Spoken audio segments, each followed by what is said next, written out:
सरकारले चाह्यो भने नगर्ने भन्ने हुन्छ। अनि अहिले विदेश जानका लागि 10,000 मात्रै मेन पावरलाई बुझाउने एउटा निर्देशिका जारी गरेको छ। यो लागू भएन यदि भनेदेखि डाइरेक्ट हेलो सरकार भनेर 111 अर्थात् कल सेन्टर 11410 मा सिधै सम्पर्क गरेर उजुरी दिन सकिन्छ, डाइरेक्ट एक्सन लिने सरकारको निर्णय छ। यो एकदम स्वागतयोग्य निर्णय छ।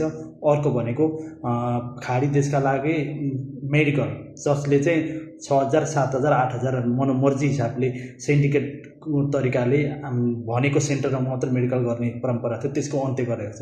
सरकारी निकायहरूमा, सरकारी अस्पतालमा जहाँ गरे पनि हुने, सरकारले तोकेको निश्चित रेट भन्दा 1 रुपैयाँ पनि बढी तिर्न नपर्ने, त्यो अर्को निर्णय भयो। अर्को निर्णय भनेको हामीले तालिमको लागि भनेर 2,000 3,000 4,000 लिइराखेको थियो, त्यसमा चाहिँ जहाँसुकै तालिम गरे पनि केही फरक नपर्ने, तर त्यसमा शुल्क भनेको 700 भन्दा बढी लिन नपाउने। सरकारमा नियम कानुन स्पेशल भयो भनेदेखि नलागु नहुने भन्ने कुरा केही पनि छैन। विशेष गरेर त खाडी मुलुकमा जाने व्यक्तिहरूको लागि एकदम राम्रो निर्णय हो।